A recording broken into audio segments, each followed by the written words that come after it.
Merry Christmas, everyone. Remember when I said I had major things coming to this channel and then I dropped off the face of the earth for 6 months? Well, here's a video about something totally unrelated. Now, before I get into the topic of this video, I will tell you that I've been working on a puzzle game and I thought I had everything done and ready to go. But then I decided a couple of the puzzles were too similar, so I came up with new puzzles to replace the redundant ones. But then I scrapped those in favor of something even more ambitious and interesting. So I'm programming these new puzzles, and I'm also going to work on demo videos for those puzzles and updating the video I made for the Steam trailer. And if you've been following this channel for like any length of time, then you know my time management is non-existent.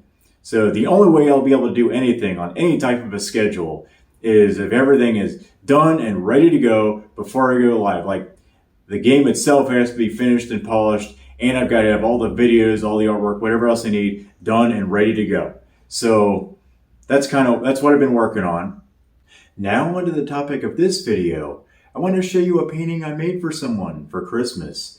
But first, I want to show you some of my earlier works, starting with this ambigram tessellation.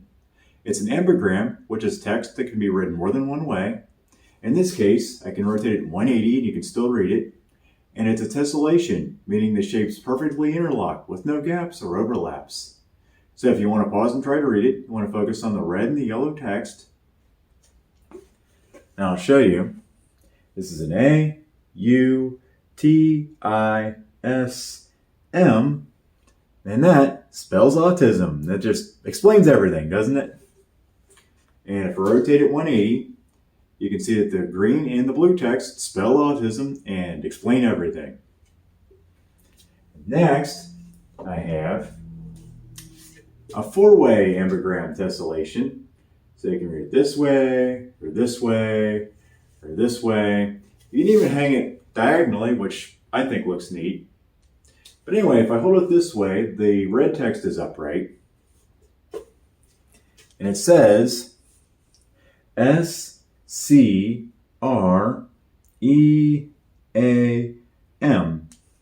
And I call this Requiem for a Scream. Incidentally, this red S up here is not an extra letter, it's a continuation of the tiling pattern. And I'll show you what that looks like.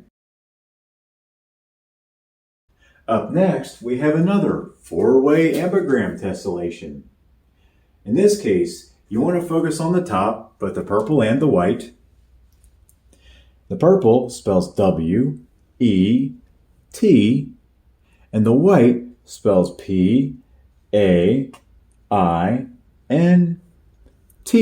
for wet paint.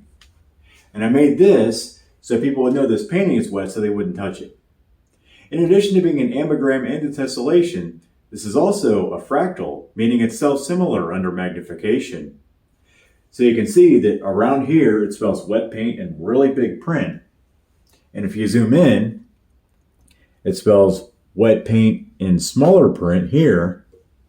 And if you zoom in even more, it spells wet paint in even smaller print there.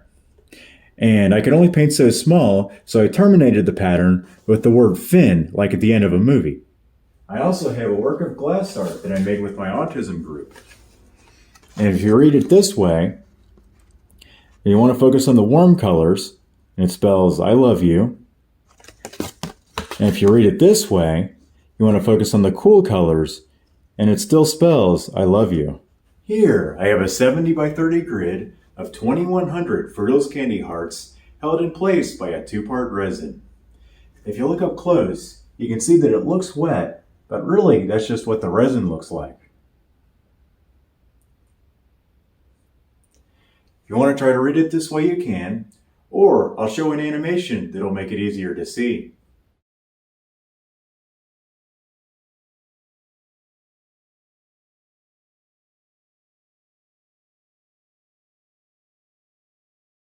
I think you guys will get a kick out of this next ambigram tessellation.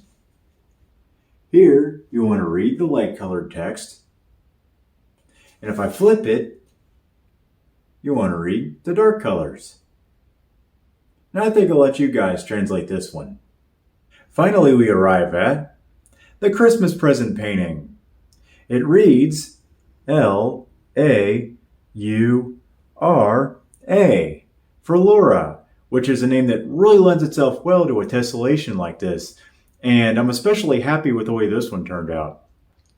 Tessellations can be artistically limiting since, by definition, they don't have negative space because everything has to fit together perfectly, and they're usually repeating patterns that don't have a dominant focal point. But here, I had the chance to use actual composition, so instead of giving the letters equal weight like I normally would, I went really bright on the yellow and deeper on the red and the green. So you've got a bright focal point here, and it gets deeper and darker as you go out. I like to imagine it like it's sunlight peering around a red brick building and through trees. And over here is the sky, and over here it's purple. I don't know. It's so far out that this is where it's still nighttime. So there you go. So I hope you guys liked my artwork. Wish me luck finishing my game sometime within the next 10 years or so. No, I'm kidding. It should be early next year, but with my time management, I can't make any promises. Thanks for sticking with me to the end, and have a great Christmas.